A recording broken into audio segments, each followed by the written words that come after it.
ప్రేమ కదా. ప్రేమ, ఆ ప్రేమ దేన్నైనా సాధిస్తుందట. ప్రేమ అది కుటుంబంలో చాలా ప్రాముఖ్యమైన దాన్ని మనం ముఖ్యంగా తీసుకోవాలి. ఎందుకంటే ప్రేమ అనేది చాలా ప్రాముఖ్యమైనది. ఆ ప్రేమనే దేనైనా సాధించగలుగుతుందని చెప్పబడుతున్నమాట. కాబట్టి వీటన్నిటి పైన పరిపూర్ణతకు అనుబంధమైన ప్రేమను ధరించుకుంటూ క్రీస్తు అనుగ్రహించు సమాధానం మీ హృదయంలో ఏలుచుండని. సమాధానాన్ని మనం ఏలుచుండని ఆ కుటుంబాలు ఒకరి పట్ల ఒకరు సమాధానం పడుతూ ఉదయం వేస్తే సాయంత్రం పొద్దున కోపగించడానికో వెంటనే దాన్ని తగ్గించుకొని మళ్ళీ మాట్లాడి ప్రేమతో తీసుకొని వెళ్ళాలి.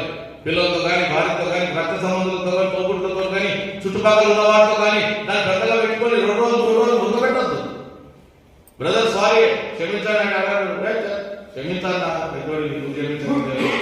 తగ్గించుకునే స్వభావం కలిగి ఉండాలని చెప్పబడుతున్నమాట. సంగీతములతోనూ కీర్తనలతోనూ ఆత్మ సంబంధమైన పద్యములతో ఒకరినొకరు బోధించు.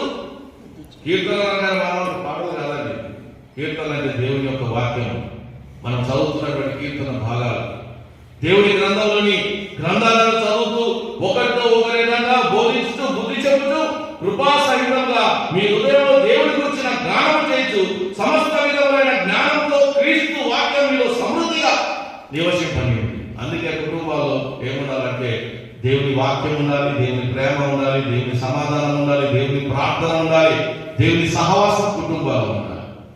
ఈ రోజు కుటుంబం వర్ధిల్లాలంటే కుటుంబంలో బిడ్డలు కావచ్చు, పెద్దలు కావచ్చు, ఎవరైనా కావచ్చు, దేవుని ఆరాధించేటట్టుగా ఉండాలి. దేవునికి ప్రాముఖ్యత ఇవ్వాలి, దేవుని వాక్యానికి ప్రాముఖ్యత ఇవ్వాలి, దేవుని మందిరానికి ప్రాముఖ్యత ఇవ్వాలి, దేవుని ఆరాధనకు ప్రాముఖ్యత ఇవ్వాలి కుటుంబంగా.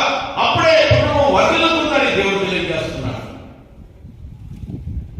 మరియు మాట చేత కానీ క్రియ చేత కానీ మీరు ఏమీ చేసినను ప్రభు అయిన యేసు ద్వారా తండ్రి అయిన దేవునికి కృతజ్ఞతాస్తుతులు చెల్లించుతూ సమస్తమును ఆయన పేరట చేయండి.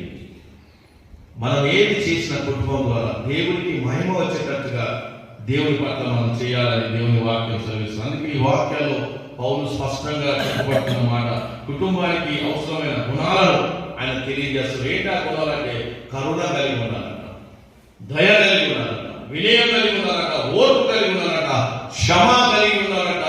ఈ గుణాలు ఎప్పుడైతే ఇంట్లో ఉంటాయో ఆ ఇంట్లో ఏముంటుందట? మొదటిగా శాంతి ఉంటుందట. శాంతి ఎప్పుడైతే ఉంటుందో ఆ ఇంట్లో మాటలు ఎలా ఉంటాయట? మాధుర్యంగా ఉంటాయట. కాబట్టి దేవుని నామం మహిమపరచబడతాయి వీటి ద్వారా. కాబట్టి కుటుంబాన్ని దేవుడు ఎందుకు ఏర్పరచుకొని దేవుడు ఆ కుటుంబం ఎలా ఉండాలనుకుంటున్నాడంటే ఈ రీతిగా